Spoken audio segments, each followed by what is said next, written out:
नमस्कार साथियों, good morning for all of you. साथियों, आप कैसे हैं? उम्मीद करते हैं कि आप अच्छे होंगे। साथियों, आप सभी को प्रजापति हेल्थ केयर में स्वागत है। मैं हूं आपका दोस्त डॉक्टर सवली पंडित, मरवन प्रखंड, मुजफ्फरपुर, बिहार।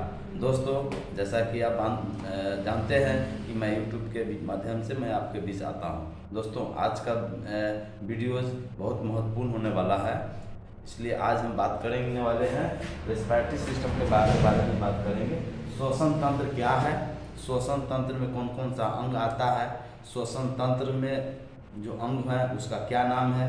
वीडियोज बहुत महत्वपूर्ण होने वाला है। दोस्तों, वीडियो में बने रहें और शुरू से अंत तक जरूर इस वीडियो को देखें ताकि वो आप अच्छी तरह से समझ सकते हैं। यह वीडियो सभी के लिए काफ़ी महत्वपूर्ण है, खास करके जो चिकित्सा सेवा से जुड़े हुए हैं उनके लिए भी काफ़ी महत्वपूर्ण है। दोस्तों, मेरे चैनल में नए हैं जो अभी तक मेरे चैनल को सब्सक्राइब नहीं किए हैं, प्लीज़ प्लीज़ प्लीज़ उनसे मेरा निवेदन है कि मेरा प्रजापति हेल्थ केयर चैनल है, चैनल को सब्सक्राइब कीजिए, लाइक कीजिए, कमेंट्स कीजिए और दोस्तों के साथ जरूर शेयर कीजिए। दोस्तों, कुछ मिस्टेक हो सकता है, उसके लिए हम क्षमा चाहते हैं, लेकिन वीडियो को ज़रूर देखें पूरे अंत तक ताकि आप समझ पाएंगे, कॉन्सेप्ट को आप जान पाएंगे। और सब्सक्राइब करना ना भूलें। तो हम सब्सक्राइब जो दोस्तों होता क्या है, पहले हम रेस्पिरेटरी सिस्टम क्या है, श्वसन तंत्र क्या है, इसको पहले हम बात करें। सांस लेना और सांस छोड़ना, सांस लेना और सांस छोड़ने को श्वसन तंत्र कहते हैं। इंग्लिश की बात करें तो इंस्पायरेशन एंड एक्सपायरेशन, यानी इंस्पायरेशन सांस लेना और एक्सपायरेशन सांस छोड़ने को हम रेस्पिरेशन कहते हैं। शाब्दिक अर्थ में आपको याद करना बहुत आसान हो जाएगा। इंस्पायरेशन और एक्सपायरेशन इज रेस्पिरेशन, ये होता है श्वसन तंत्र। हम बात करें श्वसन तंत्र में, सबसे पहले हम ऐसे आप लोगों के बीच में बात कर रहा हूँ जो मुझे जानकारियाँ हैं। जैसे आप जानते हैं कि आपका जो पूरा बॉडी है स्कल हो गया, ये सांस आपको दो माध्यम से आप लिया जाता है। फर्स्ट माध्यम जो होता है वह नाक होता है, जो 1 नंबर होता है। सेकंड होता है जो मुंह से भी सांस लिया जाता है, मुंह से भी सांस छोड़ा जाता है, नाक से भी सांस लिया जाता है, नाक से भी छोड़ा जाता है। माध्यम 2 है, भगवान हमको 2 माध्यम दिए हैं, लेकिन आपात स्थिति में आपको कभी कभी माउथ टू माउथ दिया जाता है। जब मामला कंडीशन खराब रहता है तो दिया जाता है, लेकिन कुछ ऐसे लोगों का भी आदत हो जाता है जो मुंह के जरिए सांस लेते हैं। लेकिन आपको जब भी सांस लेना है तो आपको नाक के जरिए सांस लीजिए, क्योंकि नाक से जब सांस लेते हैं तो नाक के अंदर एक छन्ना की तरह काम, हमारा जो नाक के अंदर जो एयर है, जो बाल है, वह आपका फिल्टर का काम करता है, छानने का काम करता है। अगर आपके सांस के जरिए कोई वायरस, कोई भी फॉरेन पार्टिकल, जैसे कोई वायरस हो, कोई बैक्टीरिया हो, आपके नाक के जरिए आपको लंग्स तक जा रहा है, उसको रोकने का काम करता है, उसको अंदर जाने से रोकता है, ठीक है। और अगर वह चला भी गया, मान लिया जाए, तो आपके नाक के अंदर मुकस होता है जो चिपचिपा टाइप का होता है। अभी आप जैसे आप नाक में इस ढंग से लगा के देखिएगा, इस ढंग से कीजिएगा तो आपका चिपचिपा टाइप का आपका मिलेगा। वह बॉडी का अपना डिफेंस होता है जो कि उसमें जाके सट जाएगा। कोई भी वायरस हो, बैक्टीरिया हो, सट जाएगा। आपको क्या होगा, छींक आएगा। छींक भी एक स्वाभाविक प्रक्रिया है, एक भी बॉडी का डिफेंस होता है जो छींक 1 बार 2 बार 3 बार छींक जो है ना आपको होता रहेगा, जब तक आउट नहीं हुआ होता रहेगा। कभी कभी तो चला जाता है, तो देख रहे हैं जैसे कोरोना काल में आप देख लीजिए, छूने से पटता है। जैसे टीबी आपका हो गया, टीबी क्या है, एक संक्रामक रोग है जो आपको नाक के जरिए आपके बॉडी में बैक्टीरिया जाता है। और भी बहुत से कोरोना हो गया, और भी वायरस इन्फ्लुएंजा हो गया है ना, तो इस तरह से आपको उसमें फैलता है। तो हम उस पर नहीं जाएंगे, हम श्वसन तंत्र की बात कर रहे थे। तो आपको नाक से सांस लेना ज़्यादा बेहतर होता है। तो फर्स्ट हो गया नोजल कैविटीज हो गया, सेकेंड हो गया फायरिंग्स हो गया, फायरिंग्स के बाद आपको जाने के बाद आपका हो जाता है एपिग्लोटिस। दोस्तों देखिए, एपिग्लोटिस का आपके शरीर में कितना बहुत बड़ा रोल है। आप जब खाना खाते हैं, खाना खाने के दौरान जब आप खाना को घोटते हैं तो आपका क्या होता है, सांस नली एपिग्लोटिस उसको बंद कर देता है, उसको जाने से रोकता है, नहीं जाने देता है सांस नली को, और आपका भोजन फूड पाइप में चला जाता है, भोजन नली में आपका चला जाता है। अब वही जब आप होता क्या है कि जब आप मतलब आप किसी से बात कर रहे हैं, है ना, आप जब खाना खा रहे होते हैं तो खाना खाने के दौरान आप मोबाइल देख रहे हैं, आप फिल्म देख रहे हैं मोबाइल पर, या आप टीवी देख रहे हैं, आप लैपटॉप पर काम कर रहे हैं, किसी से बात कर रहे हैं, दोस्तों से आप कहीं सोच रहे हैं, तो आपका मन डाइवर्ट हो जाता है, जिससे कारण एपिग्लोटिस तय नहीं कर पाता है कि ये जो आप खाना खा रहे हैं, ये जो अन्न है, इसको कहाँ भेजें, सांस नली में भेजें कि इसको फूड पाइप में भेजें। वही मिस्टेक के कारण किसी का वो जो भोजन होता है, टुकड़ा जो होता है, कम्प्लेक्स जो होता है भोजन का, वो सांस नली में चला जाएगा। अगर गलती से चला जाएगा तो इसमें कभी कभी मौत भी हो जाता है। यह काफ़ी खतरनाक होता है। इसलिए हम लोगों को क्या है कि हम लोगों को खाना खाते समय न बात करना है, न टीवी देखना है, न मोबाइल देखना है, न किसी तरह से कोई भी काम आपको नहीं करना है, ठीक है। तो आपको अगर चला जाता है तो देखिएगा आपको खांस, वो आपको इसको क्या क्या सरक जाता है, लोग कहेगा कि सरक जाता है, और वो जबकि इतना प्रेशर जब सरकता है ना, तो लगता है कि आपको जो है अन्न को बाहर निकाले के फेंकता है। कभी कभी देखिए कि नाक के जरिए, मुंह के जरिए प्रेशर से जो है आपका अन्न जो है, जो सांस नली में जा रहा था, वह बाहर फेंक देता है। यह जो है आपका बॉडी का डिफेंस है जो यह फेंकता है, ठीक है। यह आपके तय करने से नहीं फेंकता है, ठीक है। जैसे छींक आता है, आप अगर निमन है, आप अभी छींक करके दिखाइए, नहीं छींक होगा, क्योंकि छींक भी होता है, चाहे सरकता भी है, तो बॉडी का डिफेंस होता है। इसीलिए वो उसको कहा जाता है ऑटोमेटिक सिस्टम। हम बात करने वाले ऑटोमेटिक सिस्टम के विषय में, तो मैं अभी उस पर बात नहीं करूँगा, बाद में हम बात करूँगा कौन कौन सा तंत्र है ऑटोमेटिक सिस्टम है।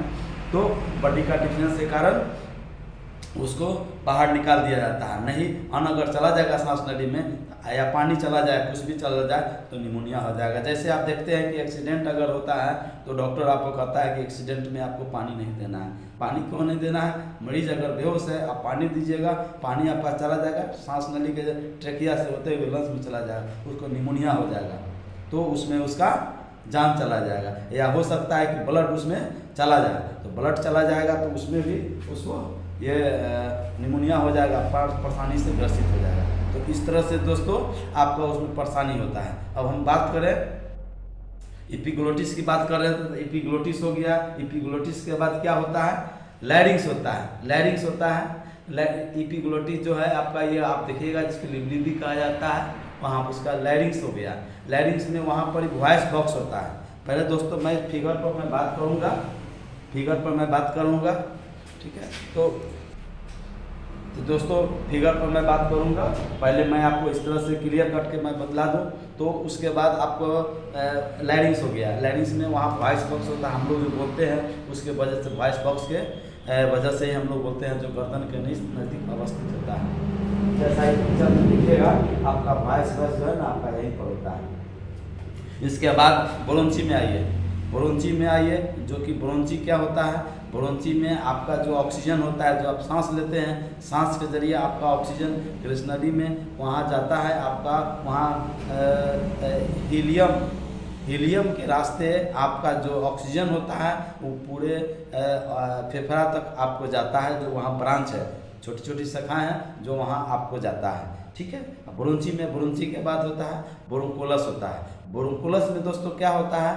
वो पहले ब्रोंची में जो है कि दो वो आपका लंग्स का लोब होता है, दो होता है, एक दायां होता है ग्रसनली, एक बायां ग्रसनली होता है, ठीक है। अब आपको ब्रोंकोलस की बात करें, तो ब्रोंकोलस में जो आपका उसमें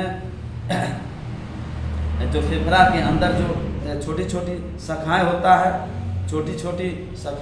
फेफड़ा के अंदर में लंग्स का, जिसको हम primary, secondary and tertiary branches भी कहा जाता है, जो है ये आता है ब्रोंकोलस में आता है। अब आर्टरिया की बात करें, तो आर्टरिया में क्या होता है दोस्तों?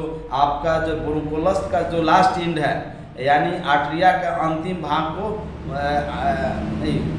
आर्टरिया जो होता है, ब्रोंकोलस के लास्ट भाग को आर्टरिया हम लोग कहते हैं, जो कि इसमें आर्टरिया आपको जो है इसमें दिखाई देगा या नहीं दिखाई देगा, तो मैं बात कर रहा हूँ आर्टरिया होता है। इसके साथ साथ दोस्तों आर्टरिया के बाद एल्वियोली होता है। एल्वियोली में क्या होता है कि आपका जो लंग्स का जो लंग्स के अंदर जो पेड़ की शाखाओं की तरह, पूरे जाल की तरह जो फैला हुआ रहता है, अपतरित रहता है, वो अपतरित में क्या होता है? उसमें आपको दिखाई देगा पेड़ की शाखाओं की तरह तो ब्रांच में अंगूर के गुच्छा की तरह आपको अवतरित रहता है, छोटी छोटी शाखाएं जो ऑल आपका पूरे लंग्स में आपको फैला हुआ रहता है। तो आपका जो है एल्वियोली में यही होता है और यहीं पर विनिमय का काम भी होता है, यहीं पर एक्सचेंज भी होता है। आपका कार्बन डाइऑक्साइड आपको बाहर निकलता है, ऑक्सीजन आपको लंग्स में चला जाता है। यहाँ विनिमय का भी प्रणाली का काम होता है, स्थानांतरण होता है, एक तो आपका विनिमय का इश्यू कहा जाता है विनिमय। अब हम बात करें कि लंग्स जो है ये आपका देख लीजिए। अब मैं फिगर के जरिए मैं आपको समझाना चाहता हूँ। ये आपका जो लोब दो लंग्स हो गया, एक लेफ्ट हो गया, ये लेफ्ट लंग्स हो गया, और ये राइट जो है से कि आपका लंग्स हो गया, ये आपका लैरिंग्स हो गया था, ये नोस्ट्रिल हो गया, इसलिए नोजल कैविटी प्लस हुआ, ये पारानोजल साइनस, ये आपका ये साइनस में आ जाता है, ये आपका ओरल कैविटीज हो गया। यही जो मैंने बात किया था फेरिंग्स के विषय में, ये आपका फेरिंग्स हो गया।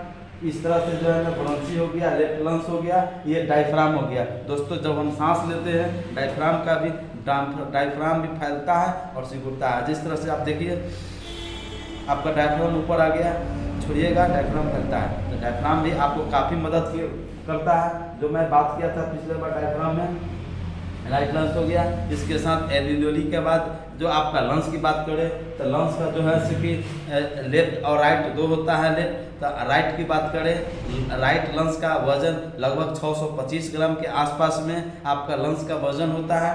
लंग्स और सेकंड जो आपका जो होता है लेफ्ट जो लंग्स होता है, वहाँ फर्स्ट जो लंग्स होता है उसको 3 भागों में बांटा गया है, अपर मिडिल और लोअर। 3 लोब होता है, अपर लोब, मिडिल लोब और लोअर लोब। राइट की बात करें और लेफ्ट की बात करें तो उसका वजन लगभग 565 ग्राम के आसपास में होता है। और उसका जो है उसमें भी 2 लोब होते हैं, एक अपर लोब और एक नीचे लोअर लोब होता है। और जो आपका लंग्स के चारों साइड से एक पिलुअल फ्लूइड होता है, जिसके कारण आपको जब आपका सांस लेते हैं तो जर्क जो होता है, जैसे फ्रैक्शन होता है, घर्षण से बचने के लिए पिलुअल फ्लूइड होता है जो आपके लंग्स को प्रोटेक्ट करता है, लंग्स को सुरक्षा देता है, इसीलिए उसमें पिलुअल फ्लूइड होता है। कभी कभी दोस्तों देखते हैं कि ज़्यादा स्मोकिंग करने वाला, बीड़ी सिगरेट धुआं पीने वाला आदमी को उसमें पिलुअल फ्लूइड में आपको टीबी हो जाता है, तो उसमें बहुत परेशानियाँ होता है, लोगों को इलाज करना पड़ता है। तो वो पिलुअल फ्लूइड है जो आपको सेफ्टी के लिए आपको वो रहता है, आपको लंग्स को बचाने के लिए रहता है। और लंग्स में जो फेफड़ा होता है उसको आपको बचाना है तो हाइजीन को मेंटेन कीजिए। आप स्मोकिंग नहीं कीजिए, धूम्रपान करने वाले को आज नहीं कल हो के अस्थमा का बीमारी होगा, दम का बीमारी होगा, एलर्जी का बीमारी होगा, सांस की बीमारी होगा, ब्रोंकाइटिस होगा, मतलब अनेकों बीमारी से उसको ग्रसित होना है। खास करके स्मोकिंग वाले को होने के लिए तो किसी भी तरह का गलत हैबिट अगर आपके पास है, ड्रिंकिंग करते हैं या कुछ भी करते हैं, आपका लंग्स कमज़ोर होगा तो आपका इस ढंग से समस्या आपको आएगा। दोस्तों तो वहीं पर आपका जो लंग्स का ये आपको रहा, ये आपको रेस्पिरेटरी सिस्टम में हम बात किए हैं। ये वीडियोस कैसा लगा इसको देखने के बाद लाइक कीजिए, सब्सक्राइब कीजिए और दोस्तों के साथ ज़रूर शेयर कीजिए। और कुछ गलतियां हो उसके लिए हमें क्षमा कीजिए। धन्यवाद दोस्तों, मेरा प्रणाम। और दोस्तों पुनः मैं विनती करता हूं मेरे चैनल को सब्सक्राइब कीजिए। प्रणाम।